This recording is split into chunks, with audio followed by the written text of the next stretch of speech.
Father Mathew താനിയത്ത്, assistant വികാരി father Varghese ചിറയിൽ എന്നിവരോടൊപ്പം Sunday school അധ്യാപകർ, യുവദീപ്തി തുടങ്ങിയ സംഘടനകൾ നേതൃത്വം നൽകി. മത്സരത്തിനായി കൃത്യം 9 മണിക്ക് മുമ്പ് തന്നെ എല്ലാവരും എത്തിച്ചേർന്നു.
കുരിശുമരണ ജീവിതത്തെ കുറിച്ച് ആ വചനങ്ങൾ നമുക്ക് കുറച്ചുകൂടി ഉൾക്കൊള്ളാൻ പറ്റുന്നതാണ്. കാണാൻ പഠിക്കാൻ ഉപയോഗിച്ച മെത്തേഡ് എന്തായിരുന്നു? കാണാതെ പഠിക്കാൻ ഉപയോഗിച്ച മെത്തേഡ് എന്ന് പറഞ്ഞാൽ ഹെബ്രായർ എഴുതാൻ അത് തന്നെ അങ്ങ് എടുക്കും, കൊളോസസ് എഴുതുമ്പോൾ അത് തന്നെ അങ്ങ് എടുക്കും. അങ്ങനെ ഓരോ പുസ്തകങ്ങളുടെ അതനുസരിച്ച് അതും ആ ഓർഡറിൽ 1, 2 ഇങ്ങനെ പോരത്തില്ലേ അധ്യായങ്ങൾ, അങ്ങനെ ഓർഡറിലാകുമ്പോൾ കുറച്ച് വിഷയമായിട്ട് പഠിക്കാൻ പറ്റും. പ്രത്യേക അനുഭവങ്ങൾ നമുക്ക് വചനം കുറച്ചുകൂടി ഉൾക്കൊള്ളാൻ സാധിക്കുന്നു. നമുക്ക് പഠിക്കാനുള്ള വചനം കൂടുതൽ പഠിക്കാനൊരു ആഗ്രഹം ഉണ്ടാകും, അതാണ് സത്യം. ഇനി എഴുതാനായിട്ട് ഇങ്ങനെ മത്സരം വരികയാണെങ്കിൽ എഴുതുമോ? ആ എഴുതും, തീർച്ചയായിട്ടും. ഓക്കെ സാറേ, ഇപ്രാവശ്യത്തെ വചനം എഴുതിയത് എന്ത് ആത്മസംതൃപ്തി തോന്നുന്നു?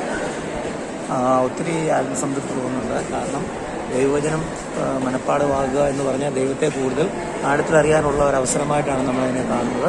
അപ്പോൾ ദൈവവചനം കൂടുതൽ ഉൾക്കൊള്ളുന്ന വഴി നമ്മുടെ മനസ്സിന് ഒത്തിരി സന്തോഷവും നമ്മുടെ പ്രവർത്തനത്തിൽ കൂടി അത് പ്രകടമാക്കാനും നമുക്ക് സാധിക്കും. കാണാൻ പഠിക്കാനായിട്ട് പ്രത്യേകിച്ച് മെത്തേഡ് വല്ല ഉപയോഗിച്ചു? പ്രത്യേക മെത്തേഡൊന്നും ഉപയോഗിച്ചില്ല.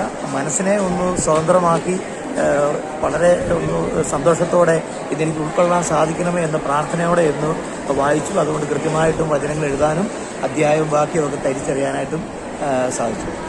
കഴിഞ്ഞ 2 തവണ എഴുതിയായിരുന്നു? കഴിഞ്ഞ 2 തവണ എഴുതിയായിരുന്നു. കഴിഞ്ഞ പ്രാവശ്യം സമ്മാനം കിട്ടുകയും ചെയ്തായിരുന്നു. ഇനി ഇങ്ങനെ ഒരു മത്സരം ഉണ്ടെങ്കിൽ പങ്കെടുക്കുമല്ലോ? തീർച്ചയായിട്ടും ഇതൊരു വലിയൊരു സന്തോഷത്തിന്റെ ഒരു സമയമാണ്.